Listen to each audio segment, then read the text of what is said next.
Hello, and welcome to another episode of Intune.training, the place to learn how to use Microsoft Intune for education.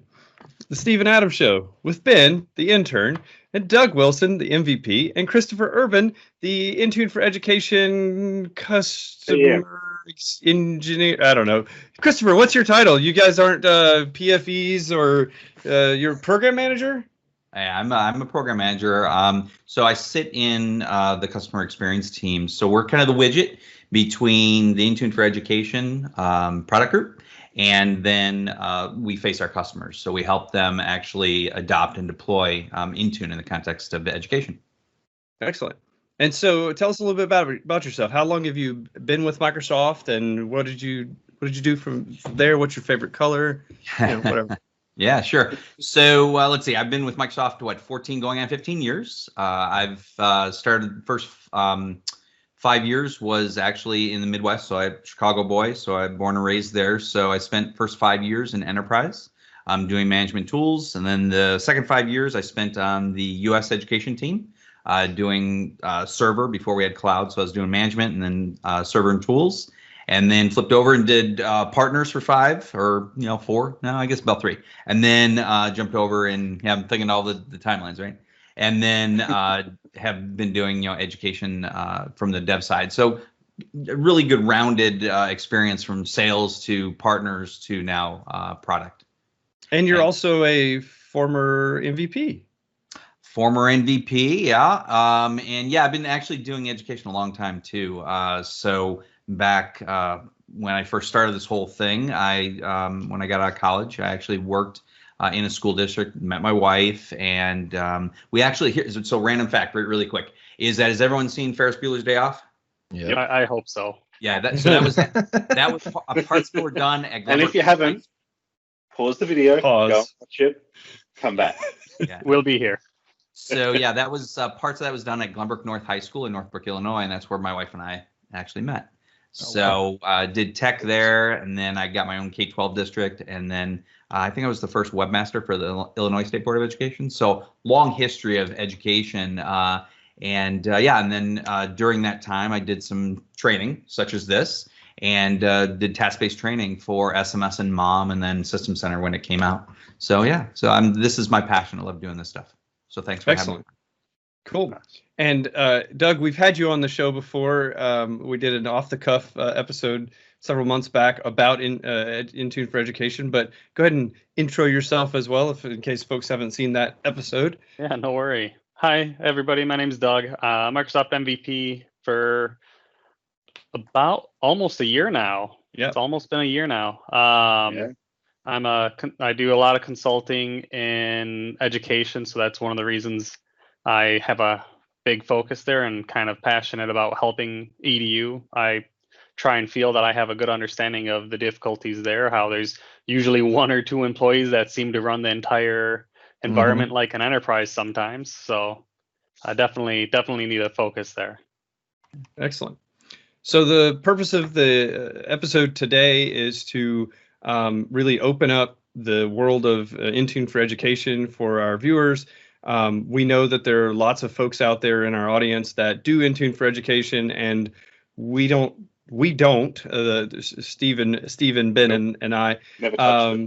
And so it's hard for us to produce that sort of content with any sort of credibility, really. And so we brought in some experts to who know how to use it and who can come and help answer some questions, because we do come across EDU questions all the time, especially related to Intune. The same questions that our normal viewers are asking about how do I move my enterprise from on-prem to the cloud. It's the same thing. How do I know that this can help me in my school, but how do I do this? I'm managing, and from what I've seen, I would say that the EDU environment seems to be a significantly more complex and stressful environment than a normal corporate structure, because the transient nature of your users and all those things seems to just be mind-boggling, and the platforms you have to support, and the age of the software and all the different, and you don't get a say in it. You just have to do what the administrators are asking and telling, and what the district is dictating and things. And so we understand the complexity there, but we just we don't know. So, Can I ask a really dumb question first? Because it's going to be the one that I know a lot of people want to know. Do people actually use Minecraft for education? Yeah. I have a few clients that do, yeah. Wow. So, it's massive, dude. I wish we would have talked about this on the pre-talk before we hit record. So my son now is 20. He's gonna be 21. No, it's all good. He's almost 21, and so he actually modeled out. He had to do like a book report on oil spills. Gosh, what grade was this? It was like 4th or 5th grade, right around there. I don't recall dates, but the reason I know is because he modeled out in Minecraft his oil spill. And he put up little signs and did the factoids. And then we did the video of him walking around. And the only reason I know it was a long time ago is because his voice is so high pitched. It's somewhere out on YouTube. Go look up Savannah oil spill. And if you see this little Minecraft world, that's my son. Nice. That's so good. That's awesome. So what's cool about that is I've got a 7-year-old or 8-year-old daughter and a 6-year-old son, and they both love Minecraft and they play all the time. Well, I've got Minecraft for EDU on their computers as well, and they, it's got the coding aspect to it, and so you go in there and code. Well, so my daughter, Caroline, has Coding for Caroline YouTube channel where she's doing coding and all that sort of stuff, and I keep asking her to get it, hey, we need to do in Minecraft when.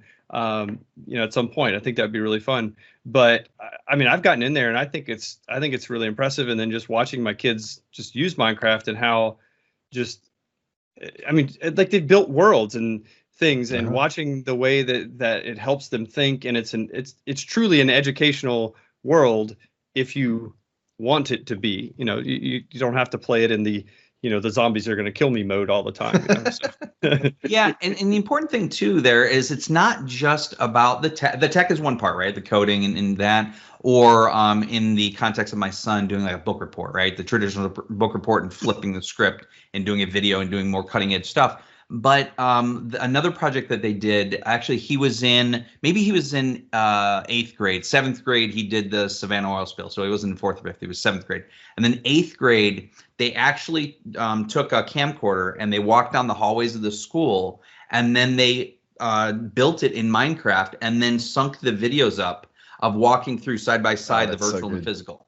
That's so, neat. It's cool, but why bring it up? Because it builds soft skills. It was him and a bunch of other teams, lots of different skills, and it's learning those soft skills as well, as the techie stuff. So you get all the team building. Everybody gets to collaborate. Everybody gets to have input or say, "Oh, hey, you missed this, thing in the hallway," or whatever. Yeah, I could definitely see that's really cool. And that's the cool thing about education, as opposed to I used to work for when I was before Microsoft, right before I was an Orange Badge. And I did support for SMS. And it was a large insurance company out of Northbrook, Illinois that has good hands. And not allowed to say their name. I don't know why. But anyways, so I supported SMS there and all the agencies. There was 10,000 secondary sites and all that. And so with that, then there was downstate Illinois was another large insurance company, very similar to this other one, right? And they were doing exactly the same thing. But in enterprise, they don't talk. They don't want to, they have exactly the same challenge and everything. We could talk internally. Yeah, we see this going on, but the customers wouldn't talk. Your competitors, right? Education is just the opposite. Everyone shares. What do you got going on? And what's your challenges? And that's the cool thing about it as well, is being able to throw it out there now with, everything online and solving real world problems together. That's really, I really like that, because it does really bring that collaborative effort. I mean, so if you look at the MVP community and stuff, I mean, this is what we're attempting to do. We're trying to share as much knowledge and skills that we're building in our day jobs with the community so that we can lift everyone up together. It's like one person can't do all of these things and innovate and do and stuff on their own, but being able to say, okay, this guy did a really good job with this thing, so I'm going to grab his stuff and I'm going to plug it in while I work on this. I mean, that's amazing. And so then you expand that into the global marketplace of all of the EDUs being able to collaborate. I mean, that definitely seems quite powerful. Yeah, it is. I mean, there's some ring fencing going on as well, but not like, enterprise. And that's the cool thing about it. I have a lot of EDU clients that have email threads together where they ask each other questions. Awesome support groups. And that's K-12 and colleges even. Wow. That's really cool. And I suspect you probably in the K-12 environment, you've probably got, at least my assumption is that you've got a pretty small IT or department. I know we're bigger than some of those departments. Yeah. And so, for me, I've got peers. I've got IT peers that can help carry the load or, bounce ideas off of. And if you're like the only guy who's doing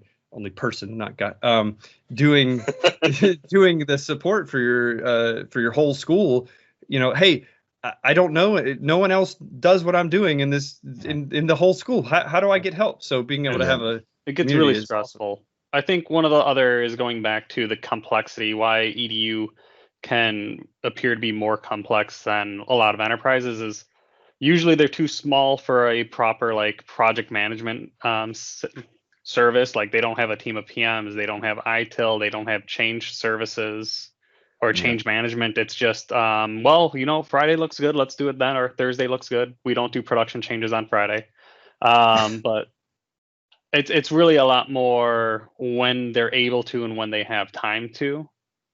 And then it's also, they don't have a server per service. Like enterprises, we've learned, well, Exchange shouldn't be on this server because that's Exchange. It needs its own platform. But in EDU, I've seen a lot more environments that they're like, well, this is our closet. It's running on the same hardware that my home desktop might be running on because that was their budget. How do we get this to work and have a secure and working environment that does just enough to make it last another school year? I think that's one of the biggest difficulties a lot of people miss with education is there are environments that are like that, and that's probably one of the more difficult areas. Yeah, and Doug, you hit an interesting word that Adam didn't bring up, and we were joking about, right? About the complexity and stuff. It's budgets, right? We're working off of tax dollars, and so a lot of districts, especially the smaller ones, but even the large ones, right? They're furloughing, especially right now with what's going on with COVID and everything. They're furloughing teachers. Right? They don't have money to sink into this, but it's very important. And then we talk about the digital divide, and I won't get into the whole, macro, universe of education, but the has and have nots, right? So let's go online learning. Well, what about those families that don't have a device or don't even have connectivity at home? Yeah. Right? Internet is not a service. So I'll do a shameless plug. If you're familiar with Microsoft Airband, if you've heard that term before, that's going to be some cool stuff coming out. Steven's going. No. I've actually not heard of it either. Really? Oh man. Okay. Is it similar to air guitar but just with more instruments? Exactly. No. So I'm going to date myself. Back when we had TV, we had like 5 channels, the old TVs, right? And with the little television changers. And when you change the channel, it would get old, and you'd get that crackly black and white static, right? That's TV white spaces in between bands. They're taking, and this is the Airband team at Microsoft is working, putting up these towers. They have Wisconsin rolled out. I forget the states. I know Wisconsin won just because I used to live there. And what they're doing is they're taking all that wideband space and pumping internet and making it affordable to rural areas. That's awesome. That's awesome. Yeah. So when can I start testing that for EDU in Minneapolis region? Yeah, I don't know if Minnesota, like I said, look up Airband. There's a shameless plug. I will. I had previous customers that were doing it, and so, but it's something that, again, we're trying to close that divide, and how do we level the playing field so these either rural or just the socioeconomic side of things and like that, so we're trying to address it a lot of different ways. Yeah. That's definitely a really good point. So like with children in school now, you get that, at least getting somewhat more of an idea of what's going on. But like, so with COVID, they sent the kids home, and then we're, my wife's been staying home, homeschooling 2 kids with a third one who's not old enough for school. And they've got the online learning. And so she's having to become tech support and full-time teacher. And, then mom at the same time. Well, what I've noticed is that for our school district, they send out an email and text messages and everything, like all through the summer. It was, you could get meals. So, or even like when the schools were shut down, they were still providing meals to breakfast and lunch to students. And all they had to do is show up. They had to just drive through. They could pick up meals, but the student had to be in the car with them to be able to pick them up. But just seeing that, like you don't, there's a word, there's some people talk about how this may be the only meal that a child gets in a day. And to think that that even in the world that we're living in, like we're sitting here like on internet and got our laptops and there's kids that may not even have a hot meal for that day. Like that's kind of nuts. And then to add to that to say, okay, well then they definitely probably don't have technology at home. Mm-hmm. And then the teachers are like, okay, well here, come pick up a laptop. Well, what am I going to connect it to? Well, now we've got to provide them with a hotspot of some sort or whatever. And then, so then you flip around to the backside of that. And who's the IT person who's supporting that and trying to make that work for all of this disparate, configurations and stuff? That just seems daunting. So it definitely seems like this is a challenging. It's a bit of work for them. I know one or two of my clients actually have gone through that where they set up laptops and hotspot cards for those students and provide that out there. It's a bit of work, but that's what they're doing. It's work and money. I mean, so I cover institutions around the world, and Shelby County Schools in Memphis, Tennessee. That's Shelby County. And I can say this because I actually, I'm following we follow each other back and forth on Twitter, the superintendent. And so they did a huge groundbreaking initiative just, we'll say 6 months back. I've been working with them, just got done, and they've rolled out now. I think it was 100,000 devices, I think. It was all in the newspapers, but part of that was, again, with hotspots. And it was groundbreaking for that community. Because of the way it is, it's a Black community historically. From an economic standpoint, it just, so this superintendent came in, and with a new CTO, they really lifted this community up and rallied together, and were able to make it good for the kids. And it did some great work up there, and I'm really proud of what they've done for their community. That's really cool. Yeah. So I feel like so if you're new to EDU and you're just watching along, like I feel like we've at least laid some really good groundwork here for the use case for EDU and being able to have special things to make this work better. So, Chris, can you take us through, like, if I've never heard of Intune for education and I'm running a school, how can I self-assess or get on board with, okay, what's my first steps to getting into Intune? I mean, we've gone through how to get onto Intune for an enterprise, for the last year and a half. But is it the same? How close are we? Walk us through what that process would look like for an initial customer starting to look at Intune. Yeah, so I think, as we approach it, so we're on a small team. I think there's 5 or 6 people, what we call pre-intent, on our team. And so, and again, we cover the world. So I just rolled off of Wales, the country of Wales, a few months back. So we deal with large, when the COVID hit and Italy shut down, one of my peers actually spun up 3.5 million kids to bring them online within 4 days. So that's the kind of work that we do, right? Yeah, the mind-boggling stuff, right? And so, one of the things that, as I approach a district, I'll come in, and usually it's the first inroad is going to be with IT, right? And so it's that basic, and Doug can, go through his list. Everyone has that list, that consultative list, right? Of, okay, so tell me about your institution. Now, the one thing is, those that are watching or will be watching this, that are in, education, they'll already know the lay of the land. But just, let's say for this call, we'll go through, the institutional language, right? So faculty, staff, and students, or what we call fac staff students.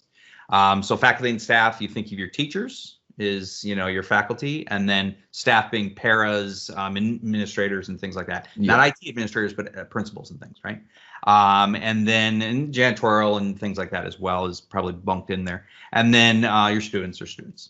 I haven't done a lot with alumni and things like that. So, but that's usually fac staff students. If you talk that language, people get it. From there, then institution. That's another word, right? That is used, and then or school district.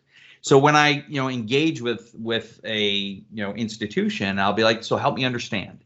And it's kind of the analogy of enterprise, right? Is okay. So help me understand. You got your corporate office in blah, and then you got it's the same type of thing. Okay, so you have your school district. It's different for every I live in Georgia, and it was different coming from Chicago. In Chicago, we had districts everywhere, and maybe even a school district would be one school. In Georgia, every county is its own district. And how many high schools do we have in our district? I think we have at least 8 high schools, and it filters from there. Yeah. So being able to have that conversation, say, okay, help me understand how many fact, staff, and student.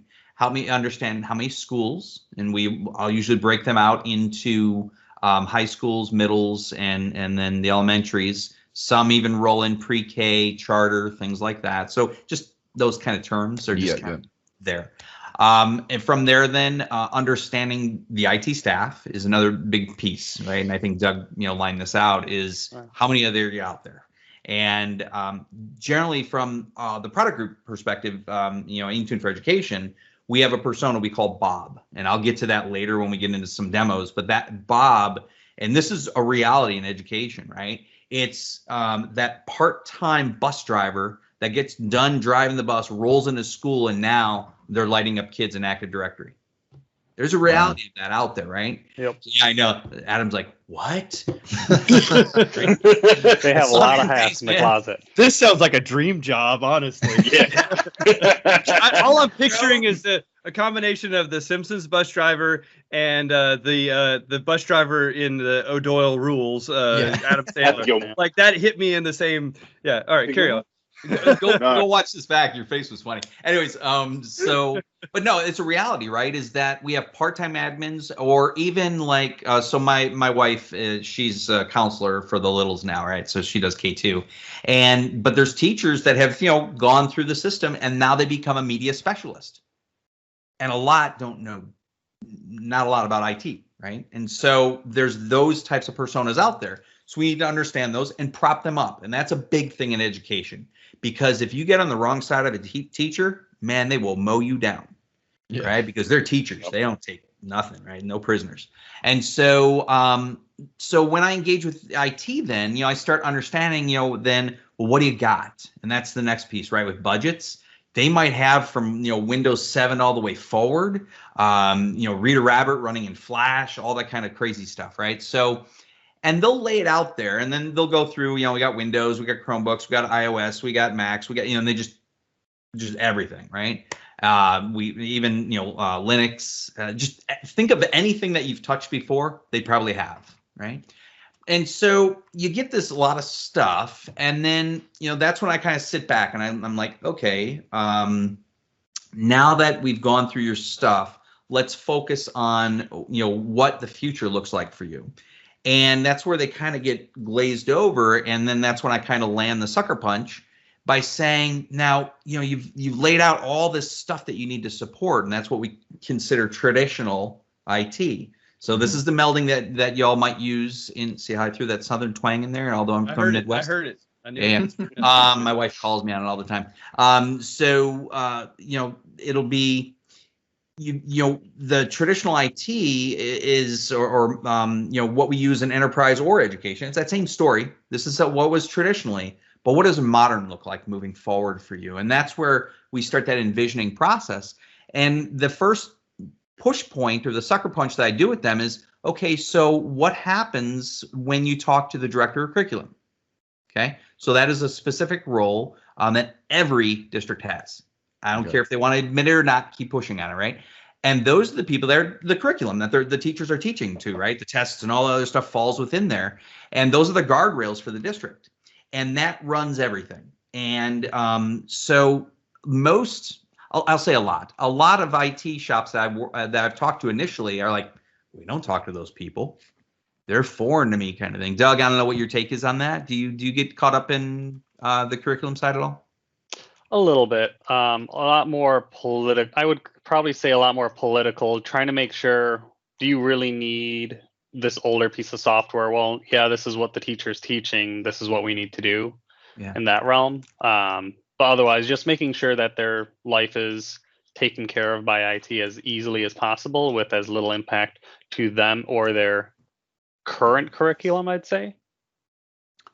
And I'm gonna kind of tease Doug's words out a little bit more, right? Is that it's all about, we have to remember at the end of the day in education, unlike in enterprise, now I've done enterprise all my life, just the record, but you know, if the software is installing on an enterprise desktop, that person goes takes a coffee break, right? Yep. When we impact a classroom, kids aren't learning. Yeah, we can't do that.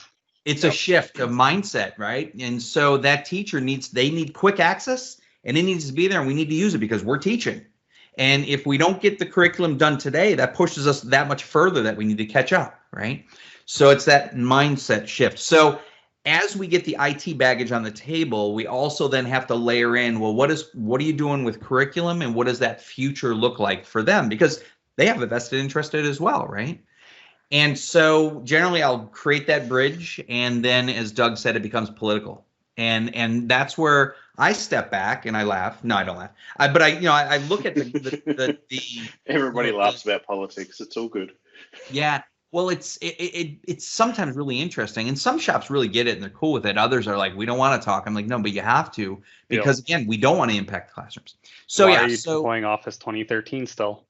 Yeah, because and there's reasons for it. Well, our curriculum and our pathway that we're doing, that's the curriculum that we have, and that's what we can afford. We can't buy this new stuff.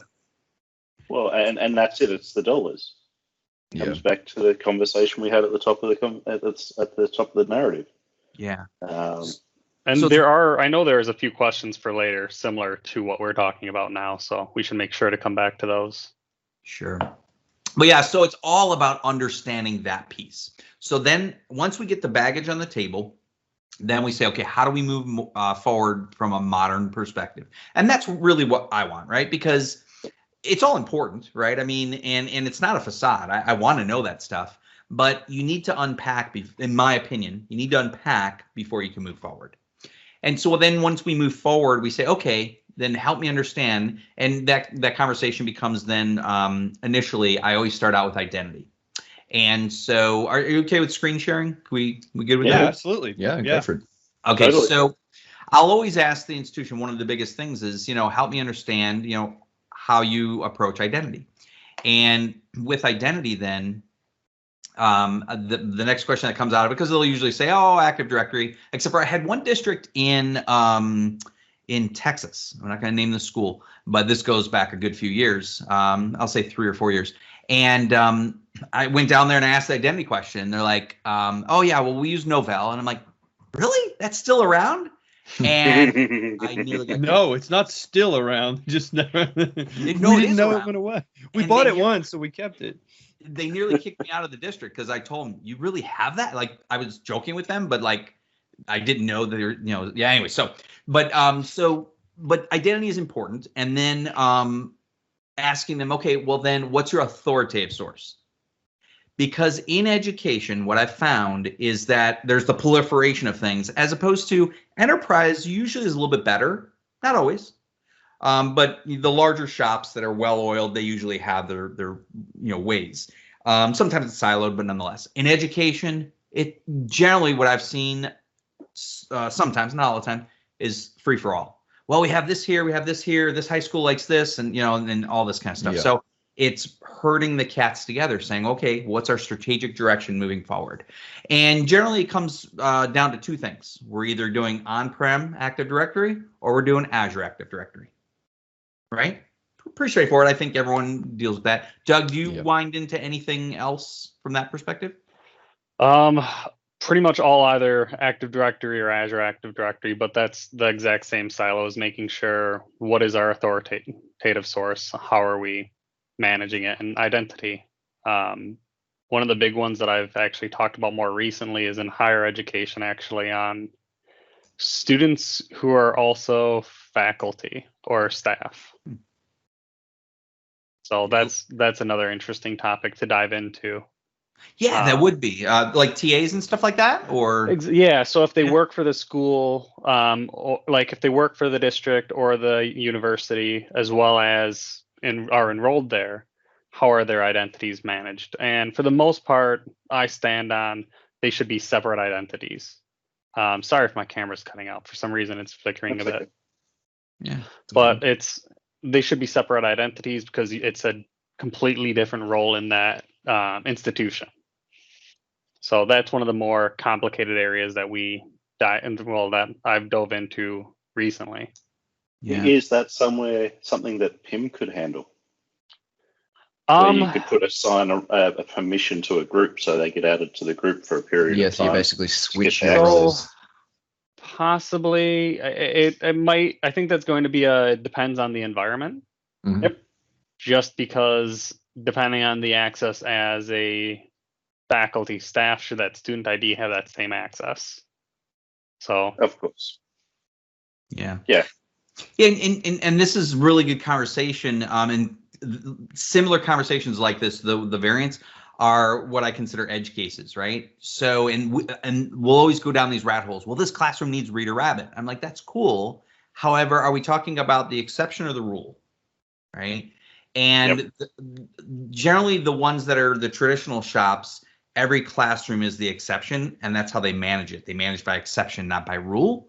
And so that's the harder part to shift mindset of modern management. And how do we get this, to manage by, the rule, and the exceptions we'll take as the outliers, right? And again, this is the same consultative approach that anyone does. It's just the flair with education. So once we have the identity, then every institution has a student information system. Okay. And so what that is basically the faculty, the student, and then the roster of classes that they're in, generic terms, right? And so that is the de facto standard. Every school has it because they know that Mrs. Jones teaches, lit in room 203, in certain school. And then these are the students that are assigned to it, right? So being able to then say, okay, well, in a modern approach, when you've covered off on these topics before, right? With on-prem AD and Azure Active Directory, hybrid, being able to do password hash sync and all that stuff, right? So I'm not going to get into that gobbledygook because it's standard. Yeah. The difference is, and you've talked about this before too, and I actually want to demo it if it's okay as well, is then taking that student information system, that metadata, and how do we marry that into and apply it to Azure Active Directory to get more meaningful institutional data, okay? So Adam, long-winded, coming full circle, is that these steps are what we call phases. And if you go to docs.microsoft.com, and that's the screen here, and if you go to the documentation link, and for those of you that think this looks new, it was redone, I think 2 weeks ago, they redid this. Mm-hmm. So they took away the boxes and hit Microsoft Education. Got to give those designers something to work on, I guess. Yeah. They get restless otherwise. I noticed LinkedIn had a new icon on my phone today too, so I guess it's that time of year. Hey guys, It's the fall. Do you have your fall icons ready? Spring's coming. Get those next. It is. You have the Halloween and the Christmas icons. Well, all right, sorry. Carry on. No worries. And so with here, then we're gonna stick in the left-hand track here of IT admins, right? And in here then is where I was speaking those different phases, right? What I was kind of describing is phase one, right? We're looking at one, obviously we have to have a tenant within Microsoft, right? Whether it's an Chris, Office. If you don't mind, can you zoom your browser just a bit? Sure. We don't want someone complaining to Adam. Yeah. Is that zoomed enough? Perfect. Oh, that's zoomed. Yeah, that looks beautiful. Grande. Okay. So yeah, so to that point then, if they've, had Office 365, either they knew it or not, but they had Azure Active Directory in the background, right? And so then how do we take that to the next level? So what we started to do, and even this is changing, I know that we're working on a different site to bring this together even more. However, with that, then we have this today, go use it. And what we've attempted to do is curate all the articles, because Microsoft is good at writing docs, and they're usually all over the place, right? And so we've tried to curate these and bring them into a guided experience starting in phase 1 and work your way down. So, Stephen, to your point, go install Minecraft for Education. Go forth and have fun. And The so, last thing though, Yeah, like, after you do all this stuff, then you can play Minecraft. right, yeah, see, you got to see, get for me, work it'd done. be like the first thing. They Well, want I you guess need to it's- they want you to accomplish the other steps though within a timely manner. This is the coffee break here. First you got to Yeah, do it's the the work. reward. Also, really, you can't do number 5 in phase 3 until you do what you have to get through number 5 in phase 1, because you have to have an EDU enabled identity in order to use Minecraft for Education. So Yes. So it's the carrot at the end of the stick. You know, just out of interest, as an admin, do I need to have an education license assigned to my account? So, if I can pause that for a moment, Okay. the answer is yes. However, right? Okay. So we'll dig into that in a minute, right? So we're at right now we're at number 4. We'll get into number 5 in a moment. And so where we take the student information system and marry that metadata in Azure Active Directory is going to be with School Data Center. So this could be a future webcast here that we can do. We could even bring in the owner of that team. And each one of these jumps out to a link. So if I click on 4 here, it's going to bring me out to that particular article on how to use it. The way it works then on the left-hand side, you're still in phase 1 and then go do, right? So this is what you're going to go do. Now, what I wanted to do is, I know that you've spoken about this before. I actually wanted to give a demo of this because I think it makes it real and shows you what you can do with this type of data. Fair? Yeah. Absolutely. Okay. I absolutely agree. So to level set, a lot of admins I still work with today around the world, we made this announcement at the last Ignite, so a year and some ago, is admin.microsoft.com. Have you broadcasted this out to everybody? They know this and everyone's using it? Yes. Yes. Okay, cool. So within here then, you'll see that I have my users, and these are the same exact users that I've got in all my different experiences here. I'm going to pick on Adele. She is my student that I pick on, and pick on it in a good way. But being able to then have jump off points is the important point as well. So if I go to the show all, then I can get into my endpoint manager, Azure Active Directory and likes. Okay. So this is a test tenant. So, anything that's going to be copied, I have no problem with that because I'll blow this away almost every month. I blow it away with a new one. So with that being said, then where did I get all these users? Well, quite frankly, there is in Git, there's some CSV files. So there's 2 ways to get your students in, either through a OneRoster API or a CSV. Okay. And there's more information. I'm not going to cover all the details on how to do it. That's why I point you to the docs, right? I want to give you that 50,000 foot level. But what I ended up doing is in GitHub, and in fact, we have a nice little graphic, as well as then getting it into, and one of them is going to be a CSV, and that jumps you out to GitHub, and you can download it. And that's these users, quite frankly, are the ones that we see here. Gotcha. Okay? So with that, then being able to then, before I go to group them and jump into Intune right away, let's talk about the licensing, right? Because you do see licenses over here, and you do see Alton here. For whatever reason, Alton is unlicensed. So yeah, so let's drill into, Stephen, your question a little bit more. When you said you brought up licensing, and I wasn't quite sure what your intent or question was there. So help me out with that. So I know previously with things like Offender ATP or previously with Intune, to be an admin of that platform, you had to have a license assigned to that account to do certain tasks. Is that the same with education? And is there a special license required? Because I'm assuming there'd be a student license to facility license looking, or faculty license looking at that screen there. Yeah, and just to get into the finer details, I'm a product dude, not a licensing dude.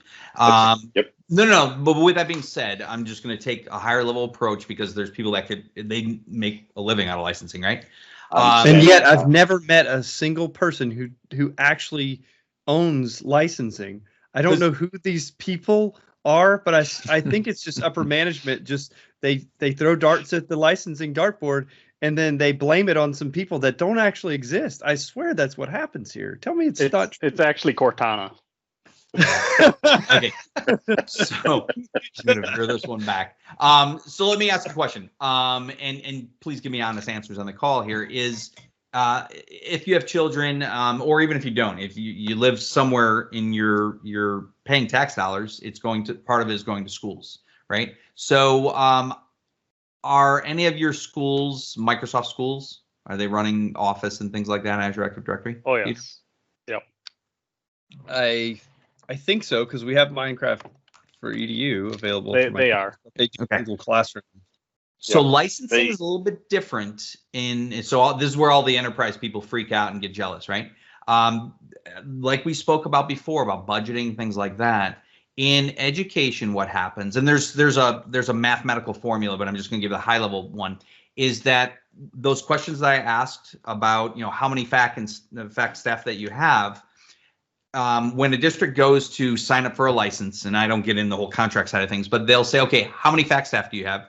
They count them all up and they say, okay, you've got, 20,000 educators, and then you get, I think it's a 5-to-1 or something like that, but you have an appropriate amount of licenses, but the students are at no cost, or, you pay for the fac staff and the students come along for the ride. Fair? Yep. Oh, that's cool. Okay, yeah. So basically, so that's where enterprise people Microsoft's basically just averaging. Okay, if you have this many faculty, you've roughly got this many students, and you can onboard as many students as you want. You don't have to worry about, or to relative to the number of staff faculty you have, so that essentially you're not making a decision and saying, well, you know what, you've got too many kids in your classroom, and we can't afford a license for that kid, so let's not license them and do this thing. We'll just kick them out. Probably, right? Yeah. No, so at the end of the day, that's where the licensing people and the account execs get involved with the contract. But at the end of the day, the contract's written in such a way that it's a blanket policy for everyone. Generally speaking, it's a blanket policy for everyone in the district. Now, the cool thing is, so you'll see A5 here. That's the high. Well, it's one of the higher level SKUs. A1 is the free version, so everything's online. And then it goes A3, A5, and then you got all the ATP stuff that comes afterwards. And so with that being said, the reason I asked you the questions is about your own districts. When you enter into A3 in a school setting, there's the home use rights, right? So a student can then log in from their home computer and up to, I think it's 5 or 6. I think it's 5. It used to be 5. I think it might have changed to 6. The enterprise one is 5. Yeah, I think it seems like they changed to 6. Maybe that was a product that changed to 6. But nonetheless, 5 licenses at home you can put on your different computers, phones, and the likes of Office. So home use is a big thing. As a taxpayer, just throwing it out there, right? That that's a cool thing. So I like that. Then the next piece is, well, and you should be doing this, and hopefully you've already covered this, but you assign licenses via groups, right? So when a user gets added to a group, they just automatically get licensed. Yep. Cool with that whole thing? Yeah, I think episode season 1, episode 1. I think we covered that. Yeah, right out of the bat. Group-based licensing. One of the things I would call out about assigning licenses via groups is if you're using MCAS and having the account get blocked sign-on, it will then not dynamically be added to that group. So therefore they lose their licenses. So then it becomes this vicious circle of device can't get compliant because the user's not licensed because the account was blocked because they're not in the group, and then it becomes back on itself. And yeah. So being an Intune dude, right? Go ahead and define MCAS, because some of the people online might not know what that acronym is. We all know what it is, but some people might not. So for their benefit. So Adam's going to talk it through. Yes. Adam, I don't know what that is actually, so please. Microsoft. I don't know. What does MCAS stand for? So Microsoft something. So MCAS is Microsoft's Cloud App Security. So this is where it will look at what you're doing and say, you're doing something that's not quite right, so I'm going to automatically block you from signing in. Oh, I Okay. do use that. I just never called it that. Yeah, that's why I asked, because I'm like, oh, okay. So yeah, it's a security set. Yep. I know nothing about what you're talking about, very little in the security realm. But nonetheless, at the end of the day, best practice, group-based licensing. Yes, definitely group-based licensing. It's just Mm-hmm. And with dynamics. also in education, let me see if I have it here. Yeah, Windows 10 Enterprise, right? Yeah. I love Yeah. that it's called Enterprise. What's that? I love that it's still called Enterprise. Yeah, well, that's supposed to be changed, I think. But Doug, I'm bringing up. That's why I loaded the next tab I have up here. Actually, is that from an upgrade standpoint or a versioning, right? So I have this already preloaded because I knew this conversation was going to come up. Yep. Is really talking about the different versions in education, right? And so as I outlined, we have in A5 or even I think it's an A3 as well as an add-on. A3 gets it, yeah. Yep. Is that you get 10 Enterprise. So yeah, I think I think that is one of the more common questions that we probably get, Chris, is that what version of Windows 10 do I need to own to make it work with our EDU or to manage it properly? So this is perfect for that. I'll get there. Yep. And so this is a pro tip. This came from an institution in Florida. I wish I could give them creds. I don't remember which one it was because I work with several down there. But historically, because I come back from pre-SMS 1.0, so when it was Hermes, the whole notion of a gold image, right? That Nirvana, gold image has everything that we want on it. So Ben didn't like that one. Don't say gold image. I mean, a lot of us don't like gold image anymore. But, but it's out there, especially in education. Yeah. And they're ghosting and they're, and again, that's what they've done, right? Uh-huh. It works. It's bulletproof. They don't have time nor the budgets to buy or learn something else. They just every year, they're just going to keep on rinse and repeat, right? Exactly. That's why I bring it up in the context, because you need to understand who you're working with in education. And it's not that they're bad people or ill-informed. They don't have budgets, or sometimes they just don't have time, right? They're half-time IT. So one of the nuggets that came out of Florida was this whole notion of Windows 10 in S mode, right? So are you familiar with S mode? Mm-hmm. Yep. Very. Love it. So S mode, for those of you that don't externally watching this feed, right? But they came up with the whole notion of, hey, I'm going to order every one of my machines in 10S mode, which means that they don't get the value-added software from the OEMs, right? It's a clean Windows 10 image, and then all the apps have to come through the store, right? So it's a clean Windows 10 image, and one of the cool features that we have in Intune as a policy is to do a one-way switch into Windows 10 Enterprise and or Education. Boom, clean image. That's incredible. I'm I'm gonna start talking to some hardware vendors. This one. For all Is those that really hardware well? vendors that refuse to remove their bloatware, you just go, oh, that's cool. You can put whatever you want on it. Just make sure it's in S mode, please. You're gonna bloatware. I did not. It's value added. Means to explode. Okay. Cool. So was that worth the price of admission right there? That was great. Yes. Okay, cool. So now we flip it out of S mode if you decide to go that way. But the next question always comes up of, oh my gosh, we have this. What can we upgrade? We're on this. What can we go to? Right. So again, it's addition upgrade. I don't know if you could do links, in the description of this when you post it. Yeah, of course. But I could get you this. But at the end of the day, it's all about, okay, I have this and I can go to this. The two biggest questions come up is that going into, I have 10 Pro, well, with that licensing that I designated before, right, in the console, it says 10 Enterprise. So even if the base is Pro, we can still step up into Education or Enterprise. Yep. In the education realm. Okay. The same thing is that, I'll jump to here, right, is 10 Pro Education we can always go back up into. So I'm going to pause because I think, Doug, you had a specific thought, question, something swirling around this. So I wanted to make sure you had time. Right. So one of the scenarios I've run into a lot is a lot of my EDU clients, for cost savings, would buy Windows 10 Home, and their solution up to this point, doing a lot of migration towards Intune, like more autopilot only is what they're trying to get to, especially now, was, well, we have Config Manager. We just reimage to our Windows 10 Pro, which the device, they have to get that license for it or put it to EDU, because technically the license covers that upgrade from Home to EDU at one point when they had it. And then they put it into Intune that way. Mhm. So I know a lot of them are hoping and waiting for a easier solution through Intune for their home upgrades.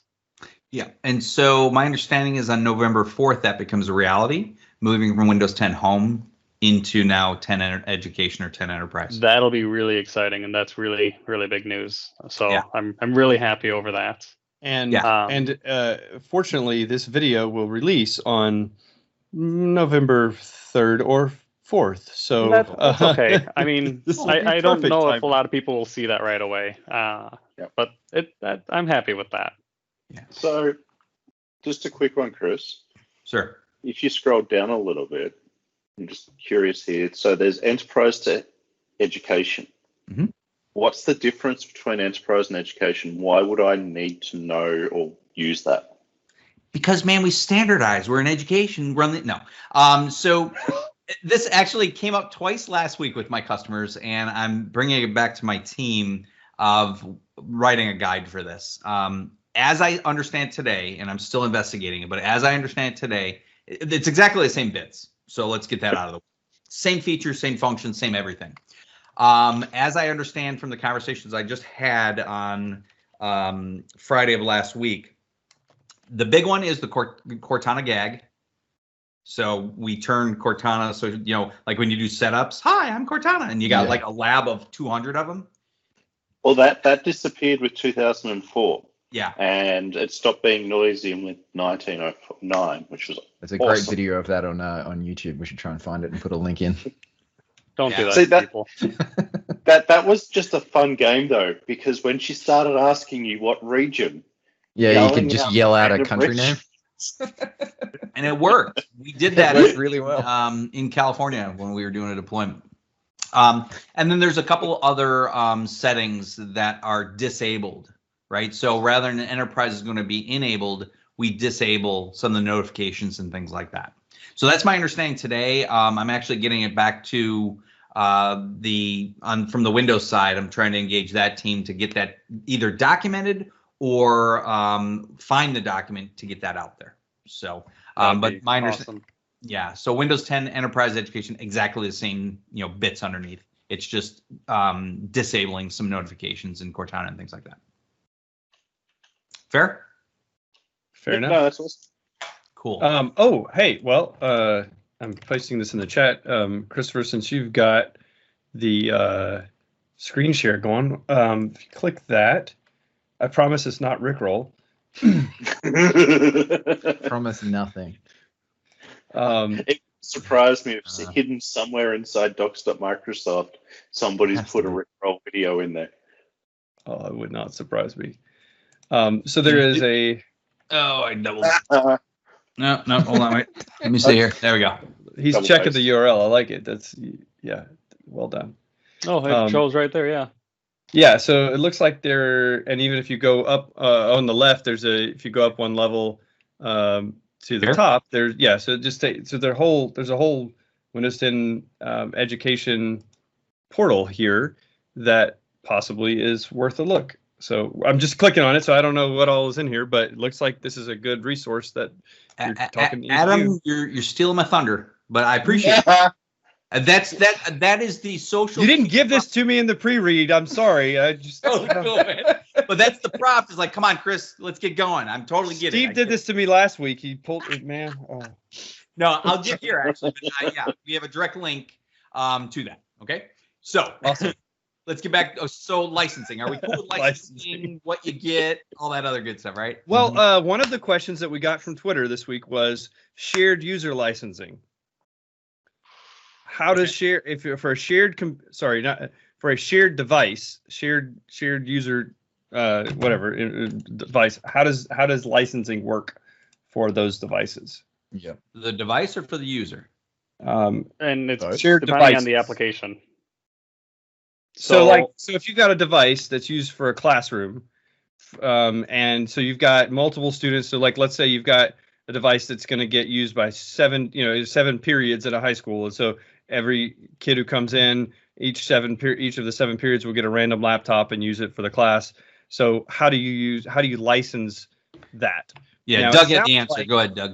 So depending on the application, I'll use Office as an example. Yeah. Microsoft does have a device subscription license that is available for EDU that allows your devices to actually be enrolled for Office, so users aren't technically authenticating. That's really great when maybe the device is more of a shared device where the user isn't logging in, or even really young grades that they don't have that login capability yet.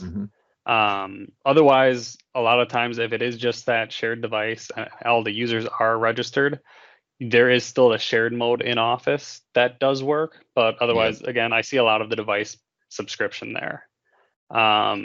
If we're on this shared device topic, do we want to touch OneDrive real quick? Yeah, go for it. So let's really quickly, Doug, just to cover off on that, because let's round it out just Microsoft. But so it really depends on the software, bottom line, right? However the software is licensed. There's some, I remember, I'm going to date myself here, but I remember we used to buy site licenses when I ran a K-12, but we just buy a site license and that's how it was licensed and you were done. So it really depends on the specific software. I guess, focusing on that, EDU, one of the big things that we focus on is this per this person? You can't see my hands with the camera angle, but is it per this person or per the device? And usually in EDU, we want this to be this way no matter who's logging into that computer. So it's going to be a device setting. So if we can license for that device, that is usually what I see as preferred in education.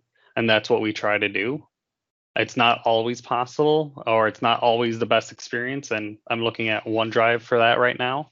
But so I guess to step back though, earlier you mentioned, we were talking about that, you license the faculty and then you get X number. You're licensing the district is the way you described it. How does that translate then into this? Because it seems like if the district is licensed, everybody's licensed, but that doesn't really licensing sound like is very confusing. So I guess to break it out, are we talking device license? Are we talking by app? Device or do we OS license versus app license? I guess is what products. So let's take a few steps. Okay, around the licensing. So I'm not a licensing expert either. I'm not claiming to be, but in my dealing with partners that sell it, because when you have your EDU subscription, when you buy A3 or A5, you actually do have to request to make sure you get the device licenses added. I'm hoping Chris is going to that portal right now. So the device subscription license for Office is not we're not talking Intune device licensing here. Okay, I just want to make that clear. This is for Office only. So those licenses are an additional, I believe there is $0 SKU cost for EDU, because it's part of that multiplication table with everything else and just gets tied in there. It's another SKU that gets added into your admin portal that you can do a group-based license against and have those devices. And then when you deploy Office and use that config.office.com website to build your XML file, there's a box on there that allows you to configure device subscription. Yeah, so you can do the same thing in Intune as well. When you're building it out, you just specifically, you have two, generally, I've found that you do two versions of it. So you do the user subscription one, and then for your shared devices, you have one that is licensed just for the device. The main reason for that is it's just more of a seamless experience. And it's not asking to activate every time you log in to every new device. It doesn't count towards your activation. Telling you've run out of licenses. But what you're describing is that supposed to either. So you're basically saying that you're not having to buy a second license just because you've chosen to go shared. It's still included in the bundle, but you need to use the different SKU. You have to have that SKU enabled or whatever, and configure the install and plan for this use case this way. to help with this more seamless experience, is what I'm hearing. Yes, especially, and it's really beneficial in schools again, where maybe a student you have an open computer lab, and the student comes in and they don't know their login. Again, maybe they're part of that kindergarten or first grade, where a teacher just brings them in there and says, "All right, kids, get on the computer." Well, you can have an account set up that they just click on and logs into the computer for them, and Office is registered to that device, so they have no qualms around that, and that's a big deal. Yeah, CAD labs, graphic labs, things like that. I've seen time and time again where they license all the machines, be done with it, right? Yep. So I want to throw something in there, Doug, and I don't know if you said this, and maybe I just caught a piece of it or likes, but you'd mentioned Office 365, and I've run into this time and time again with districts that you're smiling. Microsoft apps for enterprise. Maybe I should call it the proper name. No. Oh, okay. So from a licensing, because we're in a licensing thread, right? And we need to probably move on because people that are tuned in for education want to get to the tech, not because they're our license. But it's important because I have had this happen before where they're like, I have Office 365. Why don't I have Intune? It's like, because Office 365 or O365 is not the licensing vehicle for Intune. That's correct. It's M365, and that's where I'm at right now, and that's why I brought up this screen. Yes. So I just wanted to be clear with that one. And so it's the buy license, blah, blah, blah. Down here is probably the easiest or the easiest way for me to look at the rights thing, and it gives you what you get, right? So A1, 3, or 5. And then down here. That is beautiful. Yeah, this is perfect. That should be I need to just screenshot that and start emailing that out. Why is it in a pop-up? Put it on a page. And here's the weird thing. There is no direct link to this. Like if you give this link, it doesn't. Yeah. Anyways. Oh, no. But yeah, so it's here. There's one caveat to this, and not caveat, but more of a, it sounds weird, but it really isn't. Let me find it. It's in Azure Active Directory. Where is it? It's in dynamic groups. I can't remember where it's at here. Advanced security. It's part of the P1. Anyways, it outlines, maybe they've changed it, but it used to outline you didn't get security, dynamic security groups in A1. In A1, but you do. Oh, yeah, that was one of the ones that was kind of confusing that I've seen go back and forth. Is A1, does it give you a dynamic security group or not? It does, yeah. So anyways, so here's the de facto list. Read it, have fun with it. If you're cool, I want to blast past this stuff because licensing just kills. Yeah. So back to the one other thing was one of the questions to make sure it doesn't get missed was the OneDrive on a shared device. Yeah, I know that has issues, and sadly, I don't think anybody here can resolve that. The workaround is basically saying use the web-based console, which is not the best user experience. Yeah. So the reason behind all of that, without getting too in the weeds about it, is the OneDrive client will not run if you have the shared device policies applied to the machine. There is no workaround on this at the moment. It just does not run. There are reasons behind it, but just understand that the reason that it doesn't work is because it's meant to not work. Yeah. I know, like when I found that out, it was a punch to the gut because I'd spent quite a long time getting shared device working for a specific non-education purpose, but it's basically the same thing. And I had to turn around and just say, well, we can't use it. So it's frustrating. Yeah. So web console. I'm sorry. That's not a great answer. Yeah. And that's something as well is that I know I have a few peers. So my role is what we call pre-intent. So working with customers, either with proof of concepts or they're unsure or aligning what their goals are. And we get them going to, a few hundred, a few thousand devices. And then we have an intent team that rolls to 20, 50, 100,000, 500,000 devices.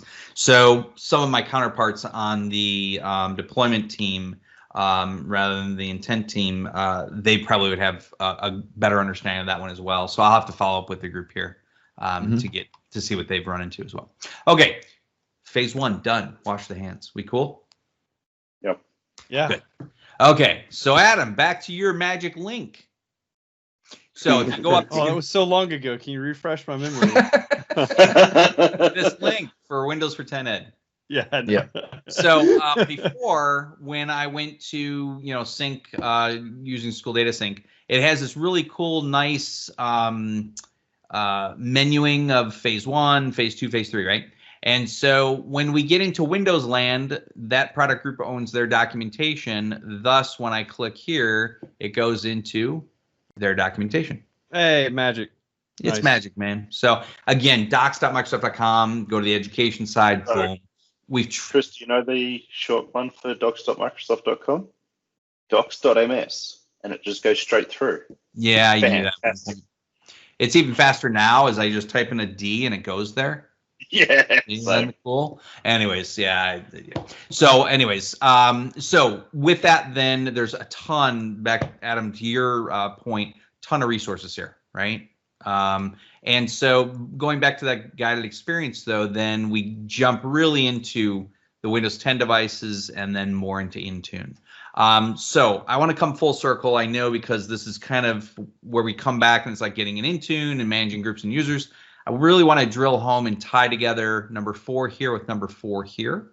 So, that metadata from our student student information system and how we take that metadata and leveraging it in a meaningful way from an IT perspective, right?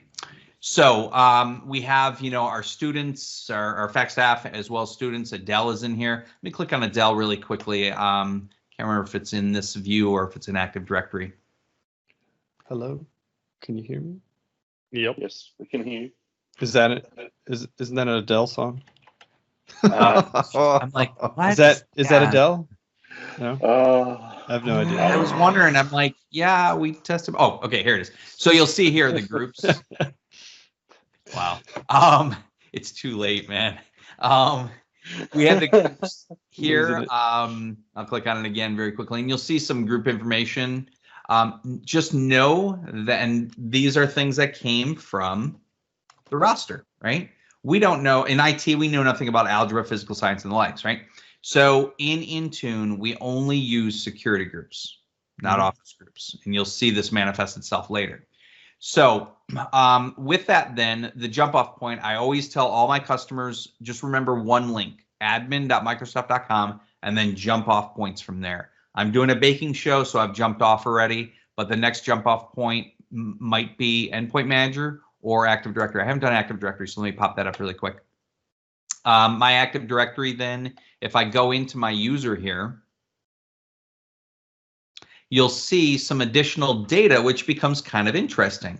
And that would be then my users. It'll then show the additional data, some of the data, not all the data that we're doing syncing in the background with School Data Sync, but you'll see information like school. So I can get here. Okay, so we're going to go back to Adele. So I love my Adele. There we go. And you'll see some information then as far as school is down here once it populates, because yes, I do this a lot for a living and I know where it sits. So Adele is at Pineview Middle School. Well, that's not an IT thing, right? So what we're doing is now we force that function on the registrar. They can change it all day long. We just take and we could sync that data, 4-8 times a day. I don't care. And we're using the latest data and letting them do the work, right? So that's the cool part about it. You'll see other information. I know Wales had this with consent, right? Minors and consent. So that's a big thing there. What other? There was another. Oh, job title, student. Okay. So now I can actually see that they're a student at Pineview, not a teacher. So some just little inflection points there. So how does this all come together now from an IT perspective? So if I go in and go into Endpoint Manager, or more specifically, we can do either way. Should we start with Intune for Education, as long as this is supposed to be talking about? Okay, so let me show you my jump off point again for those admins or myself that hasn't had enough coffee during the day. And I brought it up to our lead, our principal PM for the product Intune Education. Because quite frankly, and you guys brought this up in the last one, is what's that URL? Oh, what was it? And it's a really bit long. Yeah, it's intuned.portal.azure.com. And that's what it is. And I said, and I brought this up probably about a month ago. I'm like, are we thinking about changing this URL? That'd be kind of nice. So to be determined at this point. URL, I like Or, it. Should just be aka.ms/I for E. Somebody should make that happen. We have that, I think. I'll have to I'm check. checking now. Yeah, I think I for E just bounces back to the generic Intune for Education. Not even the docs page. It's just like get started. the number 4 in E. Yep. I think I own that one, so I'll have to go look at that. So anyways, so I always kind of forget this one, to be honest. So what I do is my jump off points for new admins, go to admin.microsoft.com. That brings you everywhere you need to know. From here, you can go to Endpoint Manager because you're always going to need that, and we'll come back to that later. If you go to All Services, Intune for Ed. Cool. Also, just for if you just are watching and you don't actually manage EDU, I think Doug and I even talked about this in our episode. You can go here on your regular tenant and get to the same portal, which I don't know the implications of doing that, but it loads. Yeah, and let's talk about that, Am. You bring up a great point, right? At the end of the day, there's one service, and it's called Intune. So everything that we're doing is Intune, and it's all using Graph, right, at the end of the day. Yeah. So that's the important point to note. So everything that you do in Intune for Ed, it's just a different console or experience. And let's go back to what I had said about the persona. That persona was Bob. We tried to make it a teacher-friendly experience, something get in, get out, and move on with your life, right? And I'll show you some of the efficiencies there in a moment. One of the tools love, quite frankly, are groups as well, and how those are same and different. So let me go here, and I'm going to go into my users over here as well. So in the context here of my users, again, we're going to bring up Adele because we keep on picking on her. So I'm just going to hit on this on both sides. Yeah. And you'll start seeing then a little bit more happen as far as Adele's properties. So she has group memberships here. And then trying to double points. If you ever get lost in the breadcrumb trail, because I'm throwing these really quickly at you, always look in the upper left-hand corner of where you're at for anything, right? So I'm in Endpoint Manager. I'm just kind of showing you the experience across the consoles. And in here, then we have the same experience, quite frankly, as Azure Active Directory, right? So there's the experiences for each of the consoles. Now groups is a little bit different. So groups, where in Endpoint Manager, is just an alphabetical dump, if you will, of the groups, and it just goes, right? In education, what we found is a little bit different. IT admins really like trees because they're used to Endis, right? The Novell days, right? They like to be able to put things in hierarchies. So in my environment here, I have, quasi school. I have a Tailspin Elementary. I've got a Contoso High School, and I got a Fabricant High School. And I can click on this, and then I get additional stuff. I've got some device carts, different types of devices, and then you'll start seeing this weird, what's this junior, freshman, senior stuff, right? Mm-hmm. And so that's where we get into how do we leverage this data, right? This metadata in our student information system. So in the context here, I am going to show you a couple different things. We're going to create 2 different groups. We're going to recreate these. I'll create a freshman and sophomore class, except for I'll name it CHS because that should have been my naming standard. I don't know why it's last and not first. Naming standards go. So up here, we try to make it dirt simple. One button, create a group, rather than going over into groups here. And again, I'm not bashing another product group, not my point here. It's just showing that there's a little bit more going on in Endpoint Manager. It's a very powerful, console, right? We've tried to simplify it because of our audience. And not because our audience is stupid. It's because they have a task, they want to be done, and they want to move on with their life. Yeah, and so, yeah. I mean, I feel like this really points to the power of Graph, really, in that, it's all the same thing. But if we can tweak the UI for a specific audience and still use the same backend, that's amazing. Yeah. So being able to create a group, and I can go through that experience. on the right-hand side brings up the blade, being able to say, I want to create a CHS freshman, right? Okay.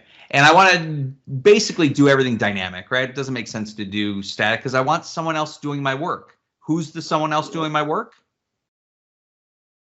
Who was it? What was that special name Bob? that I used the title? Bob? No, the registrar, right? Or I want him or her, the one that's, you got to remember these terms, a little different in education, right? Those people are doing the scheduling, or might be the counselors are doing the scheduling and all that, right? So I want to do a dynamic group. So do I want to do devices or do I want to do students? Well, in this context here, I'm doing freshmen at Contoso High School. Well, what school do they go to? Oh, well, that's kind of cool.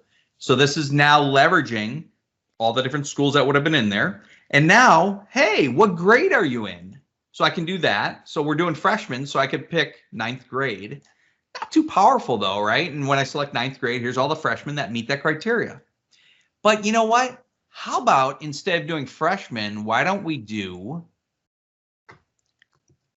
class of, or just 2024, or would it be 25 these days? Class of 2025. And then in here, this is old data, so bear with me, but I can go in here and if there's a 2025, click that box. And now it just becomes a rolling counter. I don't have to worry about that. It's dynamic and I'll just leverage it, right? Whenever I want to address the class of 2025, there we go. That's so that's the power of now leveraging the student information system that was School Data Sync brought in and then took that metadata and married it with Azure Active Directory, real use case scenario. Nice. As you're going through that, and I think I had the same moment with Doug, and then I forgot the URL, so I finally made it back here. But it's Earl. Earl. I was comparing the two consoles side by side. I got in our tenant, and we've just looking at, like, I wish they would merge some. I wish they would go and pull some of the stuff from this side. And move it over into endpoint, because things like if you go to reports, I had this the other day. I was looking for the autopilot deployment report, which is not under reports. It's under you have to monitoring, dig a little bit. devices monitoring, and the report is just it's cleaner, fancier. It's cool. It's I don't know. There's some definite pluses over here on the education side that I like. It's kind of cool.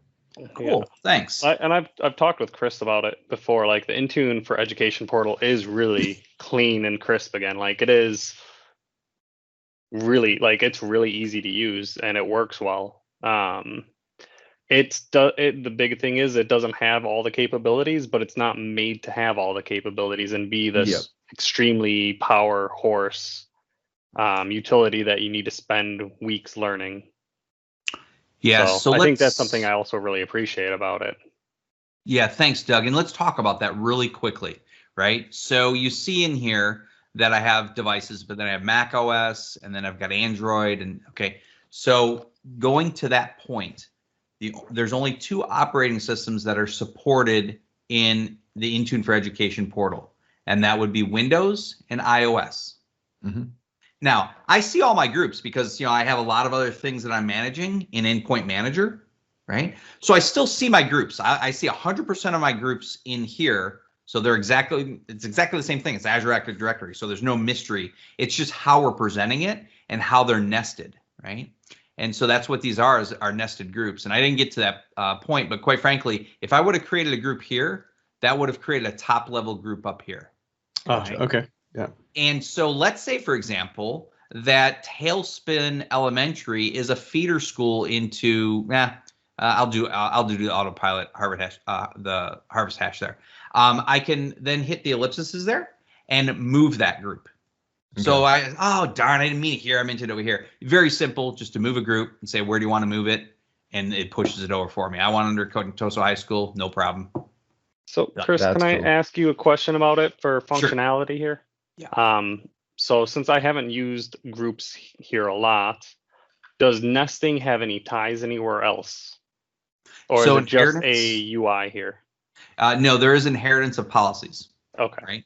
So you are nesting. This goes back to fundamentals of Azure Active Directory and groups. I just if wanted actually, more call that out to make yeah, sure. thank you. Thanks for keeping me honest. So there are implications. Yeah, that's great. And because we are dealing with Azure Active Directory groups, and we just added the autopilot harvest hash, which is a group. I don't know if it's, I think it's dynamic, but nonetheless, it has added it as a group within that. So it inherits all the stuff that goes with it. Awesome. Okay. And then there's also, then you could rename and edit very quickly there. Yep. Okay. So another piece that a lot of people don't know in either console is, like, for me, my users are always on the top. So I just drag them up to the top. So you can rearrange these on the side. That's cool. A lot of people don't know that, but there's little, if you hover right over on the side here, you'll see 3 little gray buttons. That used to exist in the Intune portal. Yeah, I thought they got rid of it. Hey, let's see. The buttons are back. Let's see. Do they move now? Back. They're still there. They started moving again. Yeah. So I know there's been discussions, back to your feedback, about the nesting of groups, and we've gotten tremendous feedback. People love this nesting of groups in the hierarchy, and I know there's been discussions. I don't know where those are at, but that's one of the things that people love, is being able to do things like this. There's a big downside, in my opinion, to nesting, though. It's really easy to lose yourself in there and have and just have too much. I don't want to call it junk, but yeah, no, it's one of those things where you just need to architect your hierarchies well. Troubleshooting I think that's the big concern. Painful. But I mean, once we can drag that groups from Intune for Education over to the Endpoint Manager portal, that'd be great. Have them both there. Mm-hmm. But I would, on the flip side, though, I would probably argue for saying that you may be subject to because the whole, correct me if I'm wrong, Chris, I mean, the point of this was you're connecting to a back-end metadata the system that you don't own, that is creating this data that you're pushing into and augmenting your Azure Active Directory user information. And so you may be at the mercy of the hierarchy that the school is using in their other system, and you would potentially want this to mirror that. Yeah. In that case, probably. It depends, right? Yes. I mean, that's where it comes back to, by default, when you do school data sync, right? It's just going to do a flat hierarchy, or I shouldn't say hierarchy, a flat set of groups. Okay, right? I got you. And so, for example, you'll see here that, where did it go? I just saw it, algebra, okay? That's an M365, an Office group, right? That's tied to, I'm not going to get into that demo, but that's tied to a class and the team's experience and the likes there. And you'll even see, for example, if I drill into this one just one level deep, you'll see things like who's the owner of the property. And that's where it gets into the teacher and the roster data, the teacher and the students, and that's all automatically put in there, right? So here's my members. These are going to be the students of this class, right? And then who's the owner of the class? So who's going to, who's the teacher of that class, right? So Kara Coleman is the teacher. So, but back to your point though, is that by default, it's going to just dump a bunch of groups. And then back to Doug's point as well, it just depends, right? So it might be, for example, a good thing to nest and put at Contoso High School, I want the same desktop wallpaper on every machine. Well, who cares what you're nested at that point? Everything else underneath it will inherit it. But you just have to be careful. You need to architect it appropriately and know the implications. If you do move it in there, something undesirable might happen. Yep, definitely. I think the big thing I like about this is more hopes for autopilot automation, to be honest. Okay. Mm-hmm.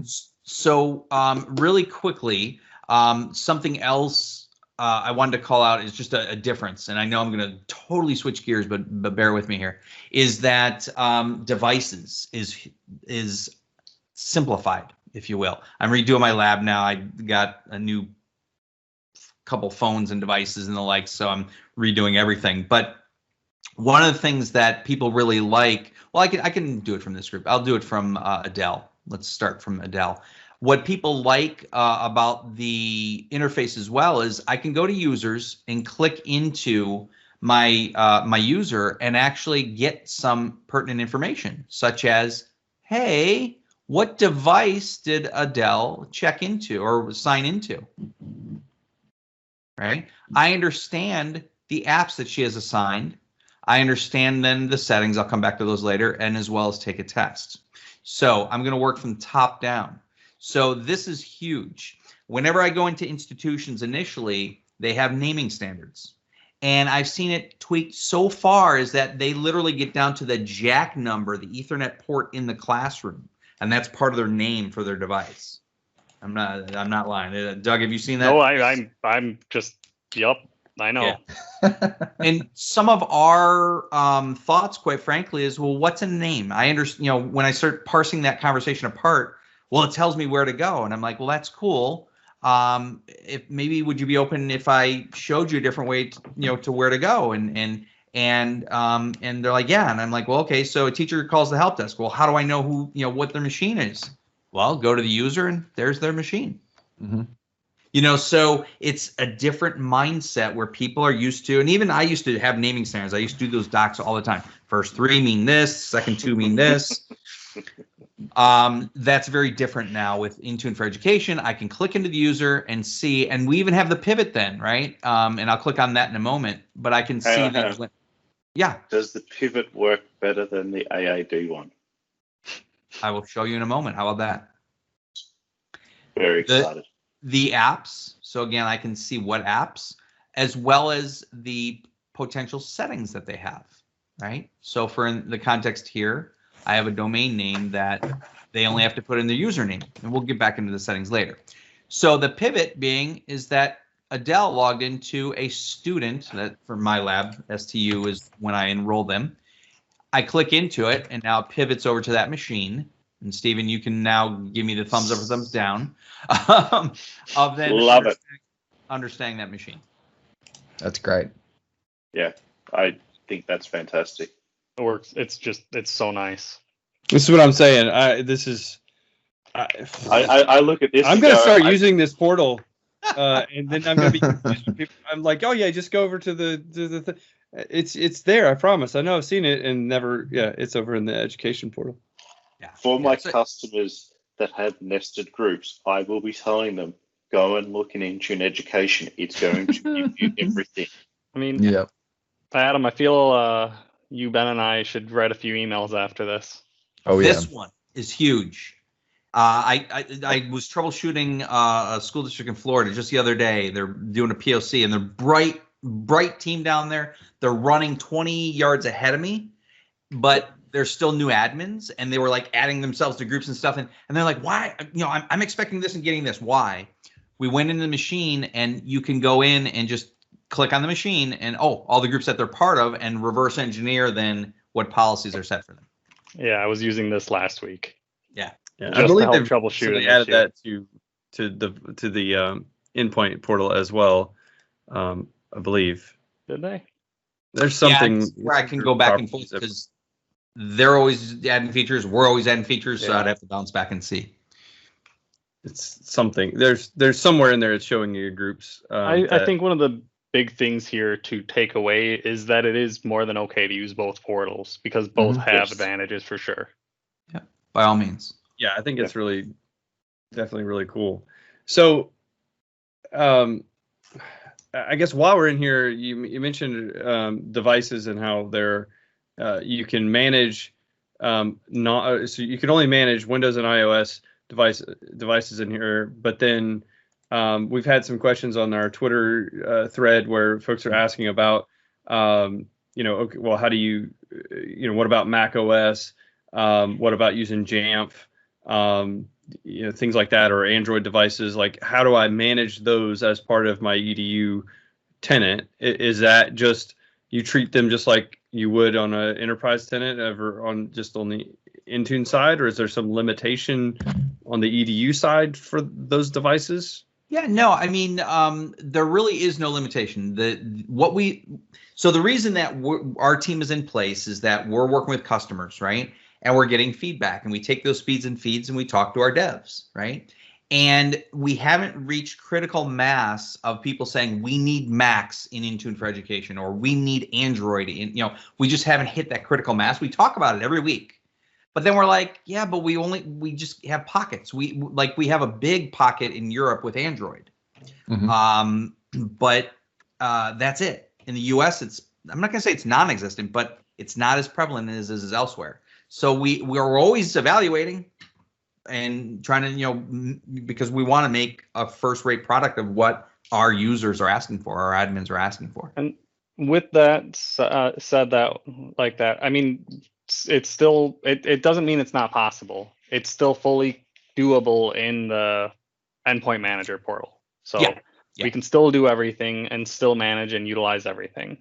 Yeah. So the main thing is, I still, even though I show my clients the Intune for Education, I do a lot of my work in the full endpoint.microsoft portal, because we do a lot of everything.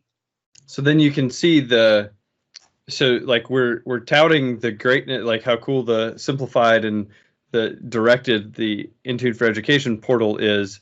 But then at the same time, if you have an environment where now you've got you are supporting the Android, and now you're finding yourself jumping back and forth between the portals. And so then do you get to where you feel like, hey, this is disjointed, these should just be merged together at some point, or does it make sense to leave them as two separate portals?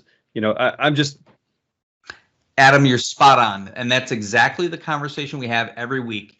What's the value that we're trying to create but not duplicate? So if we're going over here and duplicating, we don't want to do it. It makes no sense. And that's why, to that exact point, is we don't want to duplicate it. It makes no sense. But what's the value we can add? Yeah. So that's where we're at. Cool. I know during a lot of going into kind of the educational and general engagements, one of the main goals is not just to do the work, but to really teach the customer or client how to utilize the tools. And that's where the majority of the time is spent, to make sure you understand the point of these portals and how to utilize them. Honestly, I'll probably link new customers, or even during other conferences I speak at, just to link to this video, because I really like how Chris has spoken through most of the portals and dashboards. It's just really well done. Cool, thanks. Yep. And it's really a crawl, walk, run scenario, right? So what I attempt to do is, talk them through the initial phases, and then let's get them crawling. So we bring them into Intune for Education, and usually we'll start out with either Windows or iOS pilot. Usually we're not jumping into Android and stuff like that, or Mac. Although I do have one institution that is full on and back. They've flipped from Jamf into Intune. So the just know that regionally, I know I meet with a regional SE from Apple. We meet once a month, actually, and we talk about what's going on, and they want, I want to learn more about Apple School Manager, and they want to know more about Intune. So it's kind of cool that you have two people that you would think are competing really have the same goal in mind. And I know my peer that lives in Cambridge, he meets with his SE up there because they worked on a huge project for New York public schools up there. And they were rolling out both Windows and iOS devices, and Intune was the tool of choice. So we meet. There's lots of discussions with the tech vendors. It's not just in isolation or competition. We're really working together. Very cool. So one little artifact here very quickly is that for those of you that have gone in and say, hey, I don't know, I'll pick the same computer. My student computer, I want to delete it out of management, right? This is one of the things in the background, unless they've changed it. But it used to be if you go into Endpoint Manager, you go in and delete, right? But then you'd have to go back into Azure Active Directory and delete, right? Yep. In Intune for Education, you hit delete. There's an additional job that goes to Active Directory and says, oh, okay, you deleted it, we're done. That's so good. Done. This is the new deletion portal. Done. So I just wanted to add a checkbox to say delete it from everywhere. Yeah. Hold up. More importantly, so clicking that button is going to trigger an API call. If we can figure out what that API call is, it's not an can do API it call from anywhere. It's not an API call? API call, it's a graph call. Yeah, okay. Oh, yeah. So, yeah. Graph API. So Yeah, that's- we're going to talk It's after both. this, Chris. Share that with us. So interesting. I had a customer last week that said, okay, so do you actually delete it out of autopilot as well? And I'm like, no, why do we do that? And then I started listening to him and I'm like, yeah. So coming up next week, I have to present that to the team of, does that make sense where we hit all three and just one button and call it done, right? Is that additional value? My argument, my position right now until I talk to the team is it's probably not a good thing, because if you're deleting the hardware hash, you're kind of defeating the purpose of delete means unmanage, and then it'll phone home, right? So at that point, would it be more having a checkbox there to say this device has been donated? That's where we start talking about design and things, right? So we'll see. But but that's the kind of feedback. We've got an old homegrown inventory system that's what, we had a retire and then we had disposed. So you could, depending, if you say disposed, it's going to delete it out of AD. If you just retired it, it would just disable it in AD. That kind of deal. That's a good point of figuring out what your. They should figure out different icons that aren't just all arrow and circle-y things that aren't as. But anyway, you're not here for our. Yeah, they should probably put GIFs on there, right? GIFs. GIFs for everything. The UI stuff, you don't like this? I like it. I like it. It's simple. I think I tried to reboot my kid's computer one day and I reset it instead.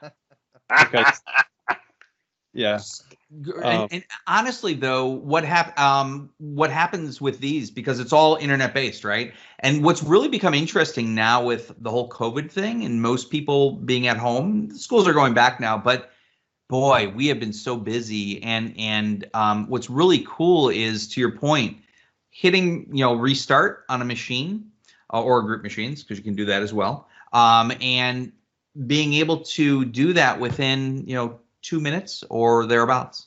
It just goes, and generally it's a lot shorter than that. But I mean, usually when I do it in my lab, it takes maybe about 20-25 seconds. But I like to give it some wiggle room. But about 20-25 seconds is when it'll say, "Hey, wait a minute, what's going on?" Nice.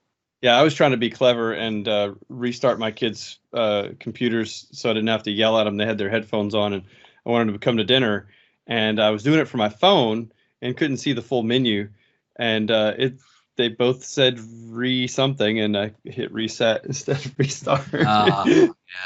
Anyway, it wasn't a UI problem; it was a user. Maybe we just need to make a special UI for Adam. Yeah. But it says F disk up there instead, Yeah. Nice. Okay, so Chris, I guess so. You skip down to phase 2, step 4, and we are well over an hour into this content. And if people are sticking with us on this is incredible, because I think it's good. This is, and I want to keep going, but we got to cut it off at some point. But step 3, this is a question. And we're looking at our video, the first one we did, season 1, episode 1, how to set up Intune, how to get started. And the question we had on our on that video just yesterday, is this the same process for setting up Intune for education? And really, if I've already set up my tenant, like if I've been messing around with it, can I convert it to an EDU tenant, or is there what's special about the process to get me onboarded into the Intune for Education platform? Are you talking about the Azure tenant itself going from a standard tenant to an EDU tenant? Assume I know nothing about any of the difference between all of it. I just want to use Intune for education, and I need to start, and I don't have anything. So let's go from the scenario that we've built a lab, or we've stood up a tenant to lab out Intune, and then gone, oh wait, we need to do education. What do we do? Or well, not really that. I want to say, hello, I just turned my computer on, and I would like to set up some users and some computers and manage them via this thing. Where do you go? think that's like workshop?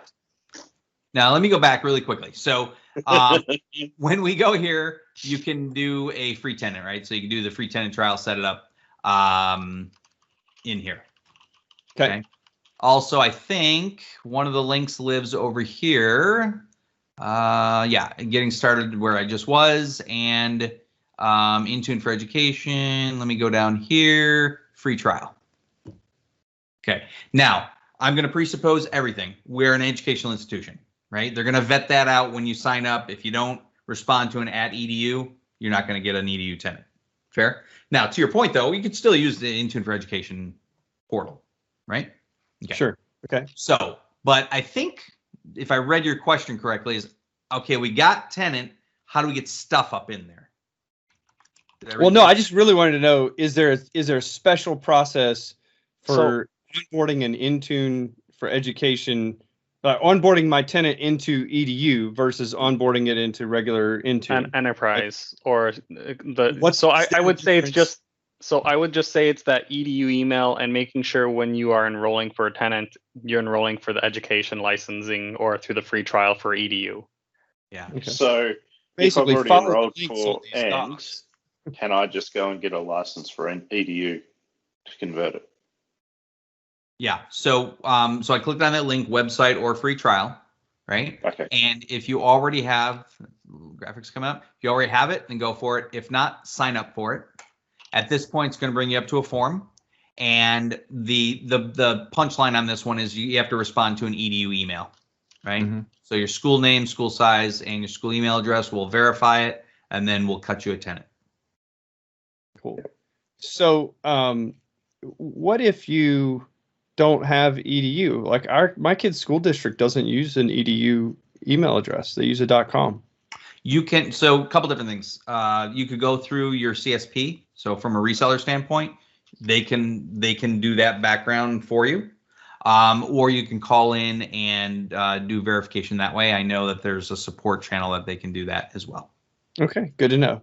Yeah. So essentially, there's special links to get you to the EDU pieces of things, Yeah. but essentially you could probably follow it. You know, I mean, you follow your guide. I mean, obviously, if you want to read, follow the guide. If you want to watch season 1, episode 1, as we do the same thing, but for enterprise, and it probably gets you there. Yeah. But yeah, so once you as the bouncing ball goes, right? So going back here is that, you either create your tenant here if you have Office, you already have Active Directory, and then go down. If we somehow get you over to step 3 and you still, you have A1, let's say, well, then here's where you can get your Intune free trial, and that'll kickstart then into the larger offering of an A3 and higher. I think trying to remember if the trial tenant gives you an A3, not an A5, I believe. I can't remember that piece. I think it's A3 an gets almost everything most schools need to start though. Yeah, Like totally. I think that's the majority of my clients use A3. Yeah. So this article is pretty important, number 3, getting started, because Adam, to your point is, that piece of I need to get my tenant if I don't have it, right? I need to get Intune. But then the second piece, which is different in schools, and you've already covered it on a different video, so I don't think I'm going to beat that horse. But then there is a very specific tool for education, Set Up School PCs. And that's the app that we use. Bring it up here. I would call out it's again a simplified version of the Windows Configuration Designer. And so, you're able to rapidly create, one or many, because you just hit go, go, go, and it'll, put that provisioning package on a jump drive. And again, this is meant for a classroom teacher.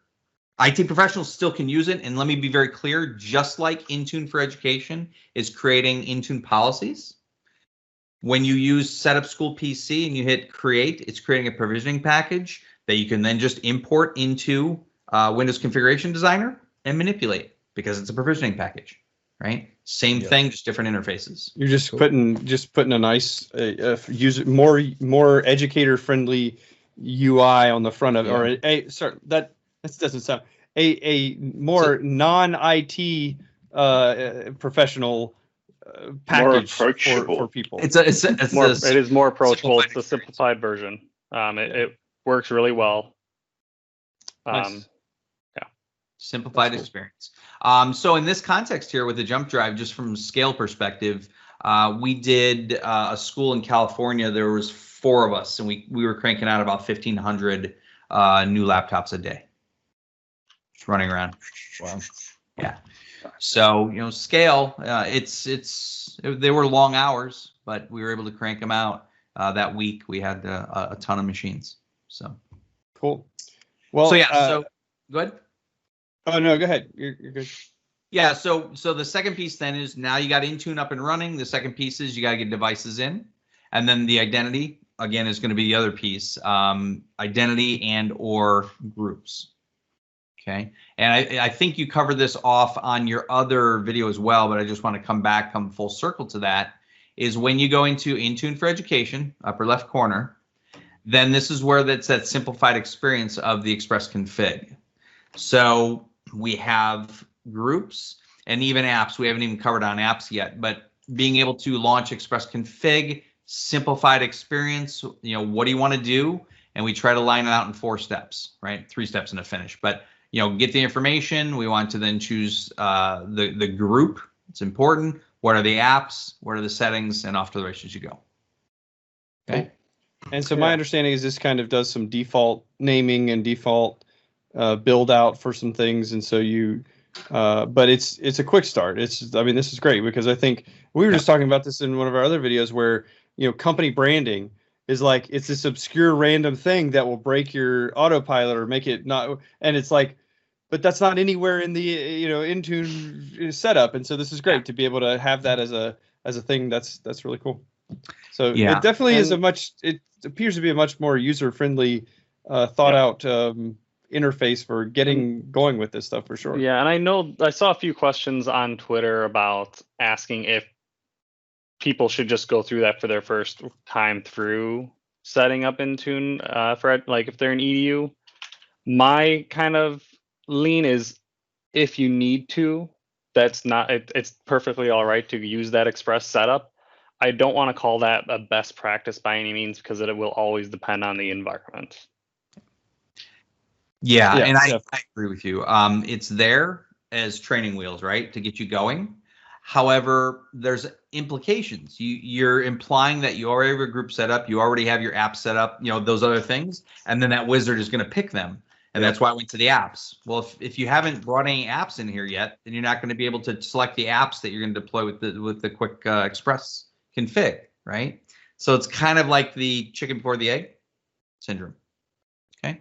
I'm sure you have, but I'm going to ask the question anyways. Then you can refer to your video. Have you gone through creating apps in previous videos? Yeah. Right? Okay. So assigning apps. So your viewer base is already used to that experience of being able to take an app and apply it to a group, right? Mm-hmm. Oh yeah. Totally. Education, a little bit different. Same but different, right? So I want to go in. I'm going to go into my group. And I want to say, okay, my freshman class, we'll call it. So my freshman now, and this is really the meat and potatoes of Intune for Education. You'll see the blade on the left-hand side, right? This is a user group, so it's not going to be any devices in here. You'll see 9 users in here, just in the overview part. So here I can then see my users in my freshman class. From here then, is where I can interact with apps. Slight different pitch than you get in, the big Intune.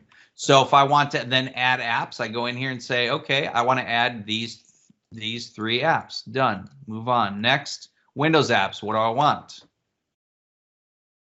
Edit apps. I want Office. I want Code Monkey, Whiteboard.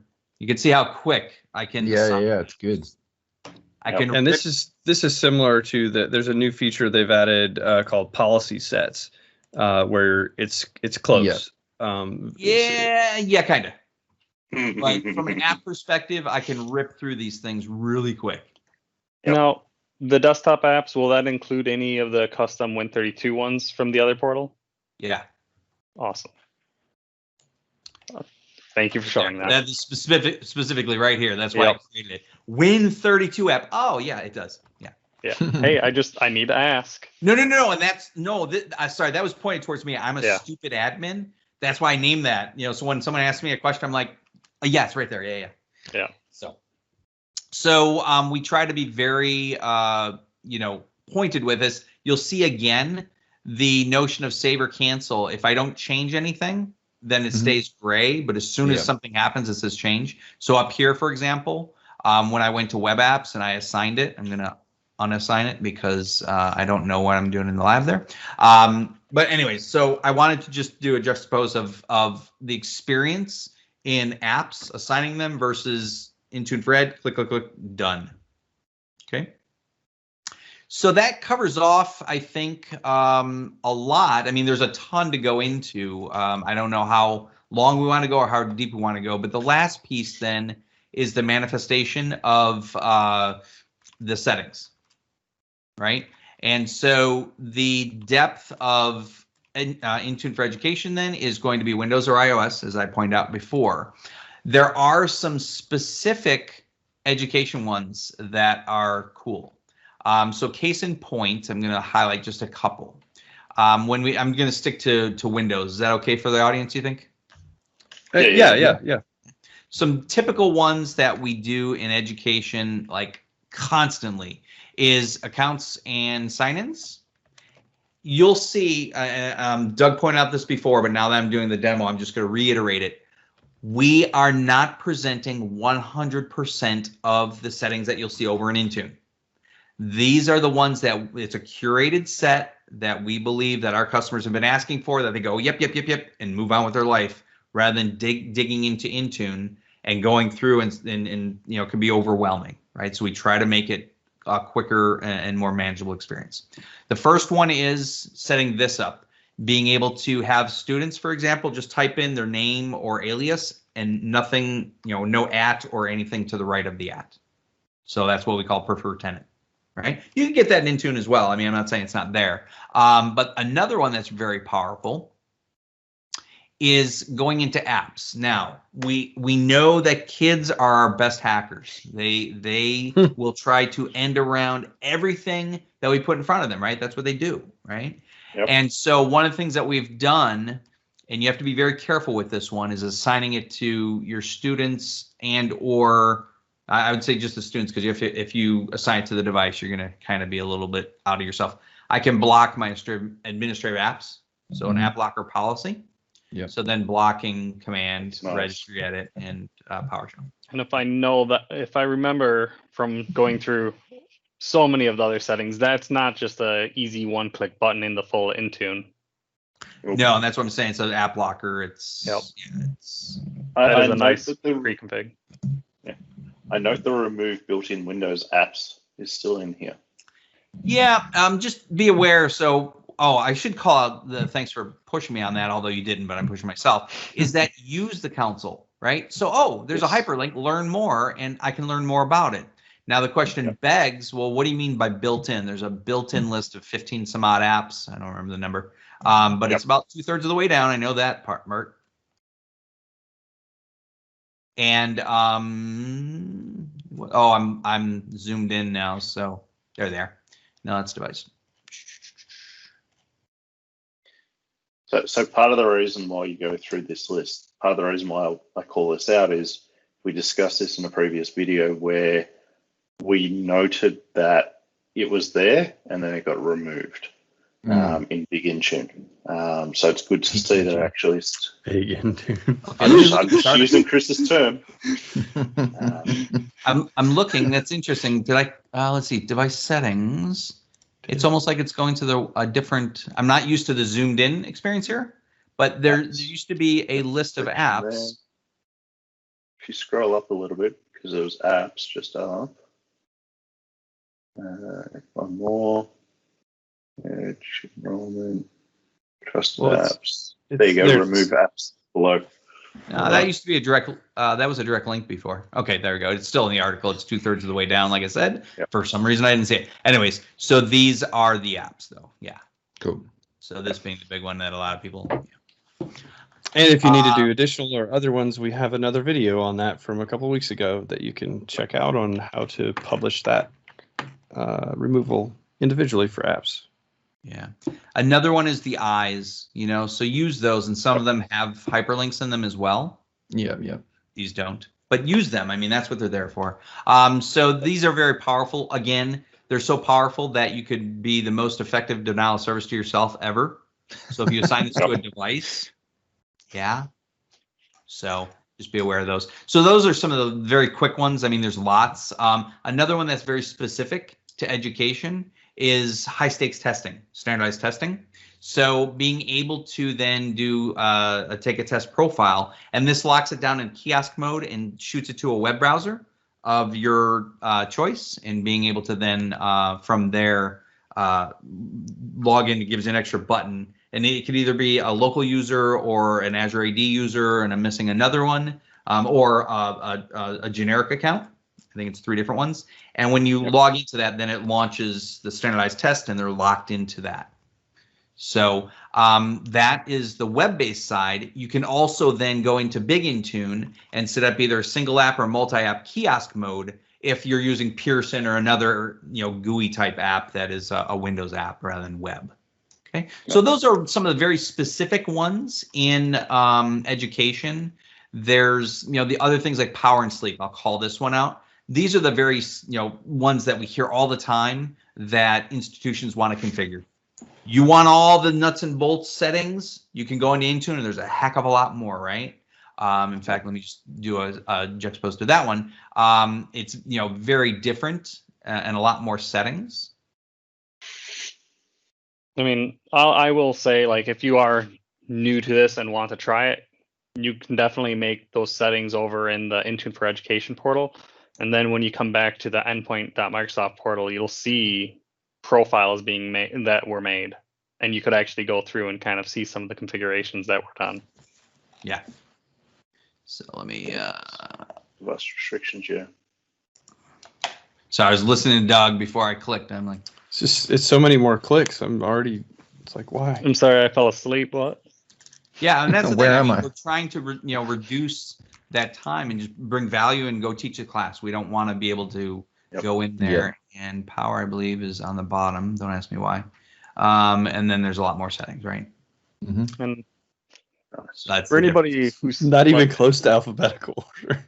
But for everybody watching this, I want to make sure that, like, the focus on the education portals, like, and me saying how much I like a lot of things on it, is not meant to say that the endpoint portal is a negative in any way. I spend 95% of my life in the full portal. Mm-hmm. So yeah, again, it's just time to value. And again, there's a ton of value, and this is our group's position, right? There's a ton of value in Intune. I mean, you saw me just create a policy and go through, and there's a ton of goodness in there, right? It's just from a classroom perspective. One, as a teacher, I'm not going to say couldn't do this, but it's an IT function. But if we can make it a little bit easier for them to do, right, then let's make it that way. Well, and that goes back to the very beginning of the conversation around the fact that, what if your staff, IT staff, is like one person? And so that I think that lines up very well with the target audience. So that's cool. Yeah. So, I mean, that's kind of the tootle around Intune for Ed. There's a ton more we could go, and we could talk for hours. I get paid by the word, just for the record. But nonetheless. Ben, you're organizing the paycheck, right? We didn't talk about this before the video. Sorry, I'm going to have to go to the bank. This one is just going to be monetized, and Chris is just getting paid from the monetization on it. Okay. He's going to have to promote this video himself and get viewers. So, be sure to like, subscribe, and hit that bell. Yeah. You made it this far. Congratulations. But I can't, I just have to reiterate, go to the Docs website and, hit the education and start here. I mean, this is a great starting point. Your videos are another true testament of really helping bridge that gap from a learning perspective. So I think, depending on the modal of the learner, whether it's, auditory or kinesthetic or, being able to just do things and learn, I think we're hitting it all levels. We do have, I didn't plan on going down this route, but we also have on the Learn site, they're starting to now create, they're like videos, but they're demos. So you can click and it'll say, click here. I'd have to find it, to be honest. So, they're Learn up here. So just know that those are coming as well. So we're trying to hit all different types of learners and get using those. So excellent. Nice. Well, Chris, I think this is I think we should probably wrap this one up, and I believe that, I mean, there definitely looks like there's still some meat on the bone here to go into more depth on this stuff if you want to come back and get into some more of it. I think we've got a really good foundation and framework for people who are new to the concept of Intune for Education, haven't gone down this route, haven't known where to start with it. So I think that's, fantastic. I think that's a great starting point for them. And in fact, when we look at the same, Steve and I did this in our first video, we had these same conversations from me as a never looked at Intune, don't know how to use it. Where do we start kind of perspective. And so I think you've taken us down that path and then also merged that with, okay, so if you are familiar with this, here's some things that you may not have used or seen. And honestly, I love understanding the rationale behind the design decisions on it. I mean, it's really great knowing that you've simplified it with a purpose. You're not trying to make it convoluted and now I've got another portal. Jokingly, that one of the not jokingly, but one of the MVPs said, hey, I've got, I keep losing track of all the portals. And so he made a website that has all these Microsoft portals. And you've got to scroll a bit. And it's a lot of URLs, a lot of things. And so adding yet another portal to go to manage, but understanding the rationale, I think is very helpful. And, it's great because I think you're hitting a really good target there and stuff.